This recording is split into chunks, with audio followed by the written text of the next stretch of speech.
Assalamu alaikum dear students. Once again welcome all of you. I am Dr. Mohammad Irfan Nasir. Students आज हम discuss करने जा रहे हैं चैप्टर नंबर 2 के अंदर कार्बोहाइड्रेट्स को. प्रीवियस लेक्चर के अंदर हमने कार्बोहाइड्रेट्स का इंट्रोडक्शन देखा, इसको डिफाइन किया, फिर हमने केमिकली देखा कि कार्बोहाइड्रेट्स हैं क्या, ये इनकी एग्जांपल्स क्या हैं. आज हम देखेंगे कि इसके सोर्स कौन कौन से हैं, कहां से कार्बोहाइड्रेट्स जो है वो हमें हासिल होगा. तो देखिए भाई, sources of carbohydrates are green plants. कि जो हम कार्बोहाइड्रेट्स हैं ये कहां से हासिल होते हैं, इनका मेन सोर्स कौन है, ग्रीन प्लांट्स हैं. कैसे भाई ग्रीन प्लांट्स हैं कि भाई फोटोसिंथेसिस का जो प्रोसेस है वो कहां पर सबसे ज्यादा होता है, ऑटोमेटिकली वो प्लांट्स के अंदर ज्यादा होता है. और दूसरा कल हमने देखा था सेलुलोज. सेलुलोज किसकी एग्जांपल है, कार्बोहाइड्रेट्स की.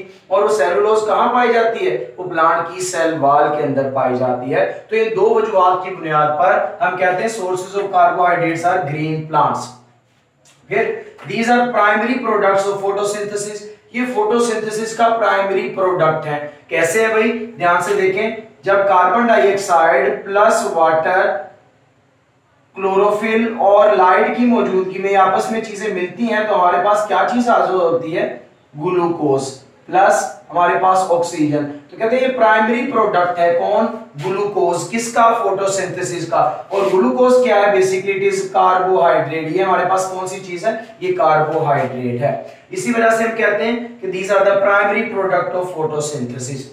Next, other compounds of plants are produced from carbohydrate. कहते हैं जो दूसरे प्लांट के कंपोनेंट हैं, दूसरे प्लांट के जो प्रोडक्ट हैं, जैसे हमारे पास किस चीज की बात करें, अल्कोहल की बात करें, फैटी एसिड्स की बात करें, एंड डिफरेंट जो प्रोडक्ट हैं, अमाइनो एसिड्स वगैरह की बात करें, वो कहां से सारे हासिल होते हैं, वो बेसिकली कार्बोहाइड्रेट से डिफरेंट तरीकों के साथ केमिकल रिएक्शंस के थ्रू तब्दील होते हैं इन प्रोडक्ट्स के अंदर. तो यही बात की गई कि other compounds of plants are produced from carbohydrates by various chemical changes. इनके अंदर बहुत सारी केमिकल चेंजेस आती हैं कार्बोहाइड्रेट्स के अंदर, तो इनकी कैटेगरी चेंज हो जाती है, डिफरेंट तरह के प्रोडक्ट्स में कन्वर्ट होते हैं. उनके एग्जांपल फैटी एसिड भी है, डिफरेंट तरह के एसिड्स भी हैं, अल्कोहल्स भी बनते हैं, और फिर हमारे पास डिफरेंट तरह के जो प्रोडक्ट्स हैं अमाइनो एसिड की शक्ल में वो भी इनसे बनते हैं.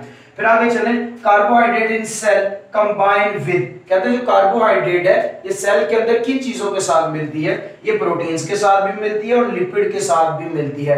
जब ये प्रोटीन्स के साथ मिलती हैं तो प्रोडक्ट बनता है ग्लाइकोप्रोटीन्स. जब ये लिपिड के साथ मिलती हैं तो हमारे पास प्रोडक्ट बनता है glycolipids. These both are conjugated molecules, complex molecules. और इनका रोल किसमें होता है, बेसिकली सेल के स्ट्रक्चर बनाने में रोल होता है. तो देखिए भाई, ग्लाइकोलिपिड्स और glycoproteins both play structural role in extracellular matrix in animal cell. Extracellular matrix से क्या मुराद है कि भाई सेल के बाहर वाला हिस्सा, एनिमल सेल के अंदर सेल के बाहर वाला हिस्सा कौन है, सेल मेम्ब्रेन. तो बेसिकली सेल मेम्ब्रेन इन चीजों पर मुश्तमिल होती है. और फिर and cell wall of plants, जो प्लांट की सेल वॉल होती है उसके कंपोनेंट भी तकरीबन यही होते हैं. तो देखिए भाई, ये जो हमारे पास ग्लाइकोप्रोटीन्स और ग्लाइकोलिपिड्स हैं, बेसिकली इनका रोल क्या है, स्ट्रक्चरल रोल है. ये स्ट्रक्चर्स बनाने के काम आते हैं both in animal cells as well as in plant cell. अब आगे चलते हैं क्लासिफिकेशन, कि कार्बोहाइड्रेट की क्लासिफिकेशन क्या है. तो भाई इसको कार्बोहाइड्रेट्स जो है ये एक वर्ड से निकला है, ग्रीक वर्ड से. क्या है, carbohydrates are also called saccharides. Carbohydrates को सैकराइड भी कहा जाता है. और सैकराइड्स क्या है, सैकराइड्स बेसिकली शुगर्स को कहा जाता है. कैसे कहा जाता है, देखें, इट इज ड्राइव्ड फ्रॉम. कहते हैं ये जो सैकराइड का लफ्ज है ये कहां से निकला, ग्रीक वर्ड सैकरोन से निकला.